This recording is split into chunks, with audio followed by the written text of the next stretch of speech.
لو ان اہل الکتاب، اور اگر بے شک اہل کتاب آمنو ایمان لے آئیں،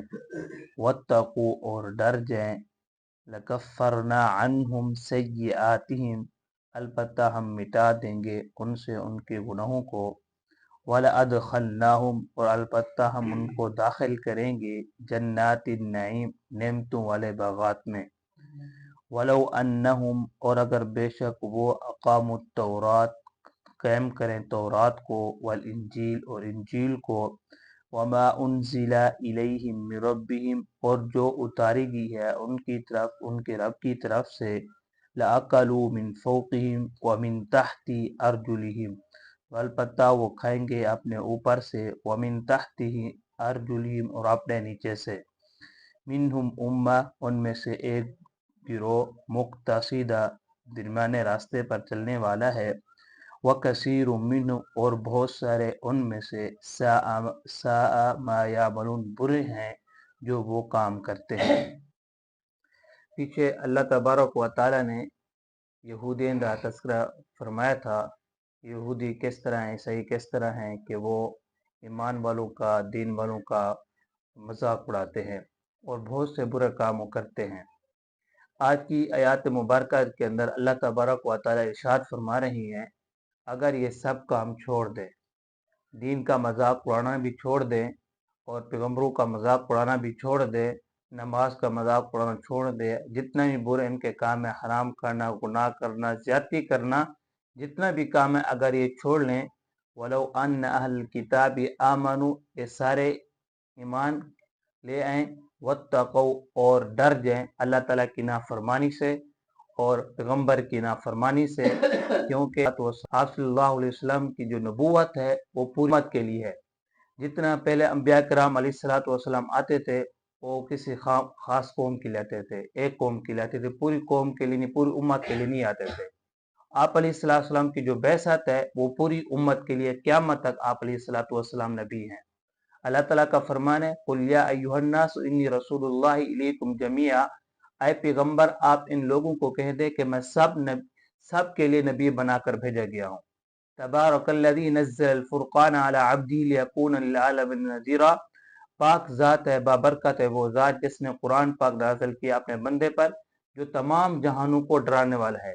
تمام جہانوں کے اندر انسان بھی آ جاتے ہیں، جن بھی آ جاتے ہیں، ساری مخلوق آ جاتی ہے، قیامت تک آ جاتی ہے۔ آپ علیہ الصلوۃ والسلام سب کے لیے نبی بنا کر آئے۔ اللہ تعالیٰ فرما رہے ہیں اگر یہ اہل کتاب، تورات والے، انجیل والے، یہودی، عیسائی میری مخالفت سے ڈر جائیں، میرے پیغمبر کی مخالفت پہ ڈر جائیں، میرے پیغمبر آپ صلی اللہ علیہ وسلم اگر یہ ایمان لے آئیں، لَكَفَّرْنَا عَنْهُمْ سَيِّئَاتِهِمْ، ان کے میں سب گناہ معاف فرما دوں گا۔ جتنا بھی نے زیادتہ کیا، کفر کیا، شرک کیا ہے، سب کے سب میں گناہ معاف فرما دوں گا۔ اور ایمان کا اور اسلام کا قاعدہ اور قانون، جو شخص ایمان لے آئے اس کے سارے گناہ پہلے جو تھے وہ سب کے سب معاف ہو جاتے ہیں۔ وَلَأَدْخَلْنَاهُمْ جَنَّاتِ النَّعِيمِ، ایک تو میں ان کے گناہوں کو معاف فرما دوں گا، دوسرا یہ کہ میں ان کو جنت کے اندر داخل کر دوں گا۔ وَلَوْ أَنَّهُمْ أَقَامُوا التَّوْرَاةَ وَالْإِنْجِيلَ وَمَا أُنزِلَ إِلَيْهِم مِّن رَّبِّهِمْ، اور اگر وہ قائم رکھے اپنی تورات کو، انجیل کو، جو قرآن پاک نازل کیے گئے آپ کی طرف، یعنی تورات کے اندر، انجیل کے اندر آپ صلی اللہ علیہ وسلم کی بشارتیں بیان کی گئی تھی کہ آخری پیغمبر آئے گا، سب کچھ اس کے اندر موجود تھا۔ اگر یہ یہودی لوگ، عیسائی لوگ تورات کو بھی قائم رکھیں، یعنی تورات کی باتیں بھی مانیں، انجیل کی بھی باتیں مانیں کہ جو اس کے اندر بیان کیا کہ آخری پیغمبر آئے گا، اس کے اندر یہ نشانی ہے، اور یہودی جو آئے تھے مدینہ منورہ کے اندر صرف اس نیت سے آئے گئے کہ آخری پیغمبر یہاں پر ہجرت کر آئے گا، مکہ سے مدینہ کی طرف یہاں سے ہجرت کر کے آئے گا تو ہم اس کے اوپر ایمان لے آئیں گے۔ یہ یہودی مدینہ میں اس وجہ سے، تو آپ فرمایا کہ تو آپ اس وجہ سے آئے تھے، تو آپ علیہ الصلوۃ والسلام آگے ہیں، وہ مبعوث ہو گئے ہیں، مکہ سے مدینہ کی طرف ہجرت کر کے بھی آگے، آپ ایمان کیوں نہیں لے کر آتے؟ ضد کی وجہ سے پھر آپ علیہ الصلوۃ والسلام پر ایمان لے کر یہ نہیں ہے۔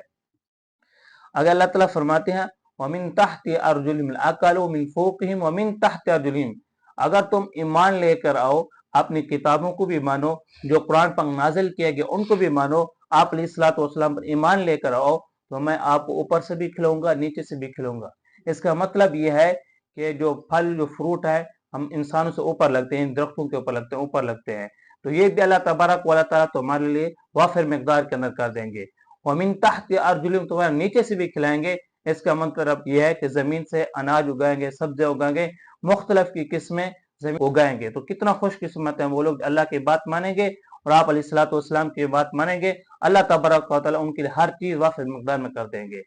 منہم امت مقتصدہ، یہودی اور عیسائی میں سے کچھ لوگ تو ایسے ہیں جو اچھے ہیں، اعتدال پسند ہیں، یعنی جو اپنی کتابوں کو بھی مانتے ہیں اور آخری پیغمبر حضرت محمد مصطفیٰ صلی اللہ علیہ وسلم پر ایمان پہ لے کر بھی آئے، جیسے حضرت عبداللہ بن سلام رضی اللہ تعالیٰ عنہ، حضرت اسد، حضرت اسید، حضرت سالبہ رضی اللہ عنہ اجمعین، یہ پہلے یہودی تھے، آپ علیہ الصلوۃ والسلام پر یہ ایمان لے مسلمان بن گئے۔ اسی طرح حضرت تمیم داری رضی اللہ تعالیٰ عنہ، حضرت عدی بن حاتم رضی اللہ تعالیٰ عنہ پہلے عیسائی تھے، آپ صلی اللہ علیہ وسلم نے تشریف لیا، نبوت کا اعلان کیا تو یہ بھی آپ صلی اللہ علیہ وسلم پر ایمان لیا۔ وَكَثِيرٌ مِّنْهُمْ سَاءَ مَا يَعْلَمُونَ، اور بہت سارے یعنی یہودی اور عیسائی میں سے بہت سارے ایسے ہیں جو برے ہیں، یعنی وہ آپ صلی اللہ علیہ وسلم کی مخالفت شروع کر دی، آپ صلی اللہ علیہ وسلم پر ایمان لے کر نہیں ہے۔ اور دنیا کے اندر، پوری دنیا کے اندر جب بھی دنیا بنی ہے، پوری دنیا کے اندر اکثریت جو ہے وہ گمراہ کی ہے، اکثریت جو ہے جو بے ایمانوں کی ہے، اکثریت جو ہے بے ایمانوں کی ہے، یعنی کچھ لوگ